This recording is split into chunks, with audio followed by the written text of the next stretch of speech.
Hey everyone, it's Playboy Miner here, and I'm back with another YouTube video. So today I got pretty lucky. I was browsing the Facebook Marketplace and I came across a listing for a used RX 470 8GB video card. The guy was asking $250 and I offered him $200, and we both settled on $220. Unfortunately, I don't really have much room in any of my rigs for this card right now. I'd prefer not to put it in my larger rig, but that's the only place it can fit. I'm going to eventually sell this card right here. It's a GTX 1060 6GB card. Problem is it's only giving me like 15 mega hash. Normally these things provide about 23 to 24 mega hash, so you can probably tell just by the numbers that there's something wrong. I can't seem to get it working right. I mean, it runs games fine and everything, so my intentions are to just sell it and maybe, you know, put this card in this rig eventually. But until I sell it, I want to leave it in here. And then for now, I'm just going to install it in that rig over there with the RTX 3060 Ti's. This is the power connector for the video card. It's an 6+2 pin, or in other words, an 8-pin GPU power connector. It goes with an EVGA power supply, which is the one that I showed you over there, that I installed in the 3060 Ti rig.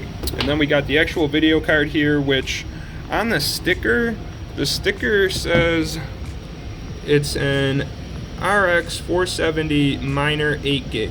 So I'm guessing though that Hive is actually going to register this card as an RX 570, because I've bought similar cards and for some reason they just come up as a 570. They work just as well as a 470 8GB would. They make the same amount of money, so I'm not really concerned, but we'll see once it's installed what it comes up as. We got the riser cable here, so this is actually what plugs into the actual graphics card right here. It goes this way. So the riser cable, the reason you need this is because you can't plug all of your video cards directly into the motherboard because they'd just be too tight. You know, they'd be right next to each other and it would create airflow issues. Some of them might overheat. This is actually, it's a Sata power cable. Now, a lot of people hate using these. As a miner, I wouldn't really advise you to use these cables. I would use 4-pin Molex cables for the power connector. I know a lot of people have had issues with these. Some people have had melted cables. I don't know if those are people who are not like accurately calculating the load of the card and just sending way too much power through these cables, because I've been using them in all of my rigs that you saw in my last video for over a year. I've never had any issues with them. I check on them almost every day just to make sure that, you know, there is nothing going on with them. But I guess the better alternative would be to use a 4-pin Molex connector. This is the actual piece that plugs into the motherboard, and then this is the USB cable that connects from this riser card to this little piece that plugs into the motherboard. Oh, and also we will need zip ties because this frame does not support the screw down of the card. We gotta just zip tie it in there. I really apologize for the terrible film job. Unfortunately, I don't have a GoPro camera just yet. I am working on getting one, but it's just not really within my budget. Maybe in a few weeks, we'll see. But so what I'm gonna do, instead of try to film every step, I'm gonna install it and then I'll walk through each step that I took to get it installed. So this is the new video card right here. I just installed it and there's a few steps to doing it. I would say like 4 or 5. So the first step would be to actually mount it in this frame. And to do that, in this frame, there's no actual screw holes to just screw the card down, so you gotta use zip ties. So I put 3 on this side to hold it real secure, and then 2 on this side to hold it in pretty secure as well. And then I've even put 1 on the bottom here, just to keep it from moving a little bit more. So that's step 1, just mounting it in there in whatever position that you can. Some cards, you know, I mount this way, so that way the air actually blows all the way over the card. In this rig, I tried something a little different. Heat naturally rises, and most of the heat just comes out of this part of the card. Step 2 is going to be plugging the riser card in, and that riser card is right here. It just snaps in, and there's this little knob right here, which you can probably hear. It clicks down, and then it clicks up. That way it just kind of holds a little bit more secure to the card. Step 3 would be probably plugging in all of the power connectors. So the first power connector that you are going to need is 8-pin GPU power cable. This video card only needs one 8-pin power connector, so we don't have to use the other one that comes with this cable. So I just plugged the first one in here, and then I wired it to the back where it plugs in into the back of the power supply there. I'll show you a quick angle of it. Okay, so we just plugged it in.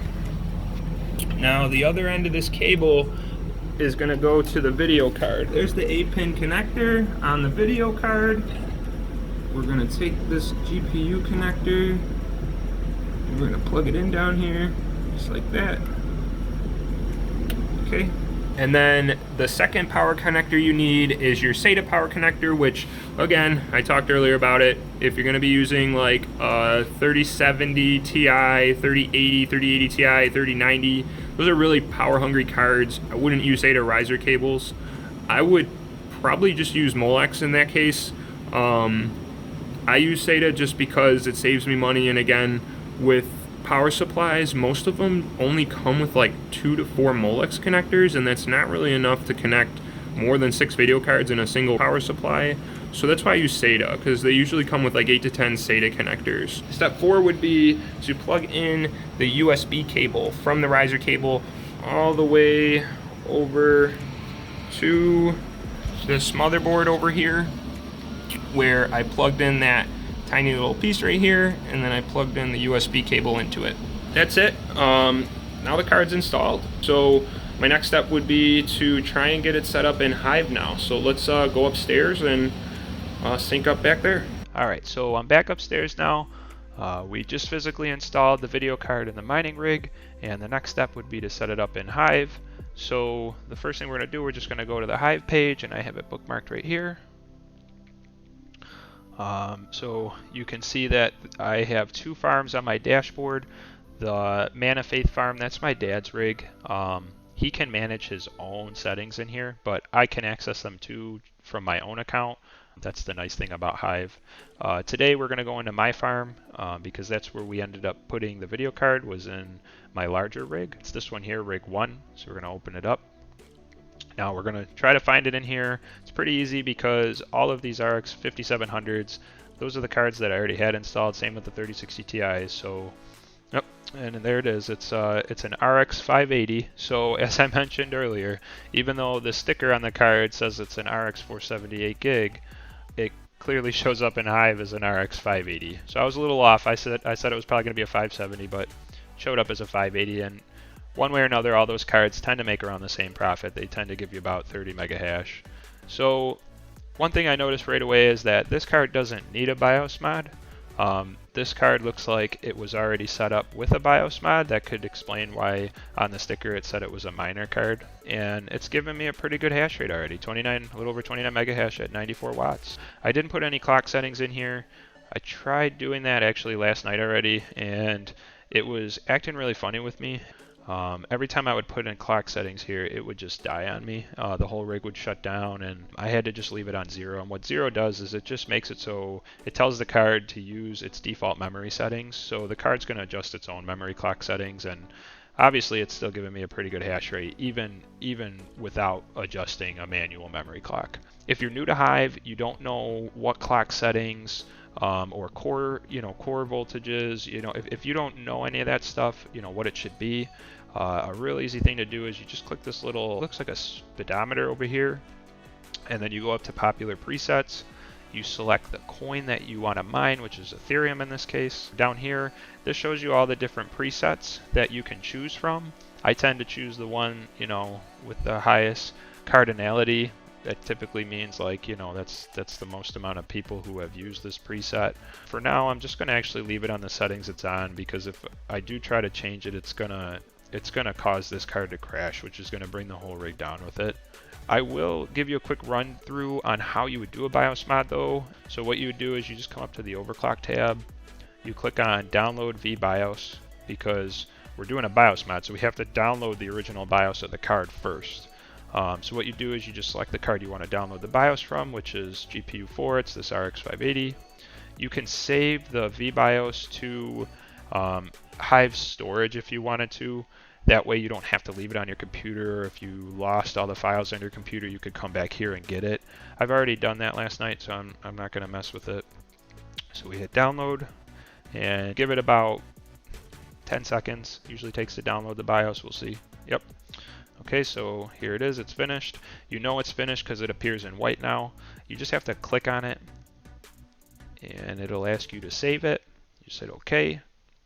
So now it should have saved it in our downloads here, which it did. It's right here.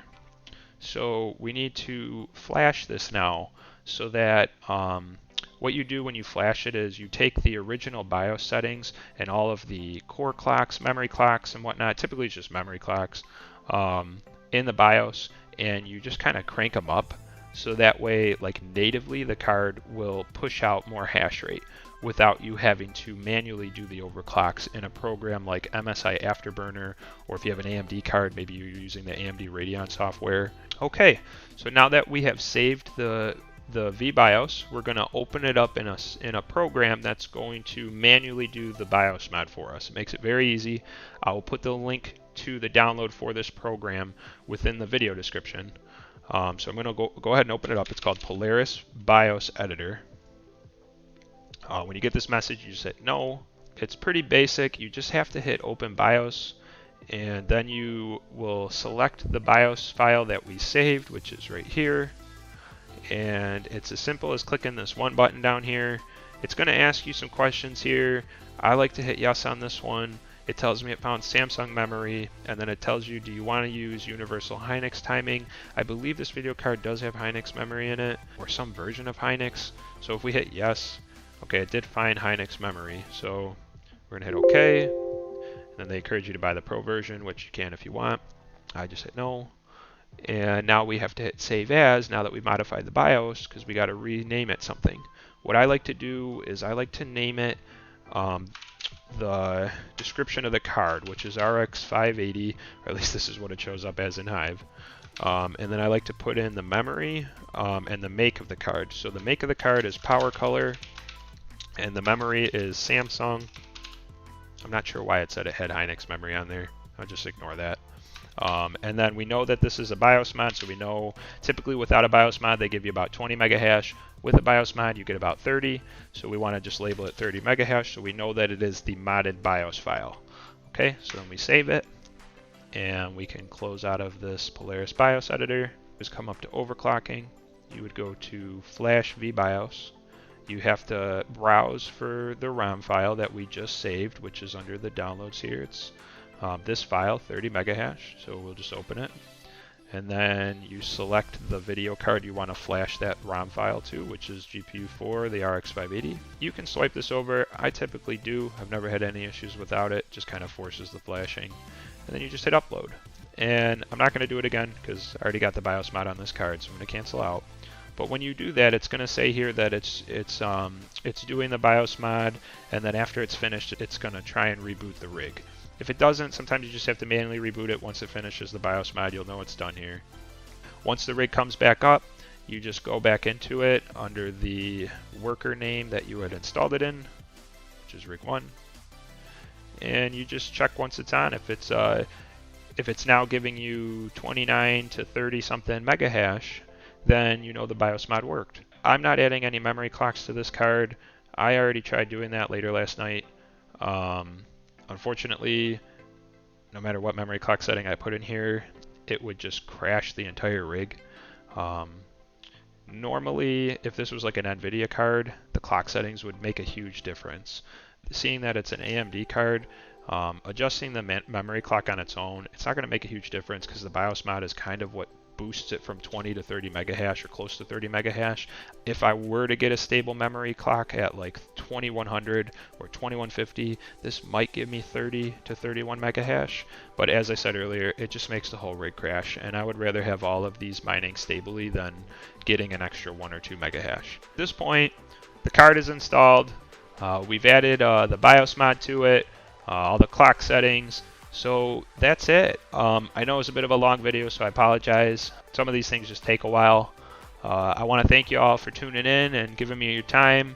If you enjoyed the video, please hit that like button at the bottom. If you want more tips on how to be a Playboy miner just like me, hit that subscribe button, and don't forget to share the video to anybody else who might have an interest in this stuff, because I want to share it with as many people as I can. So with all that said, this is Playboy Miner, and I'm signing out.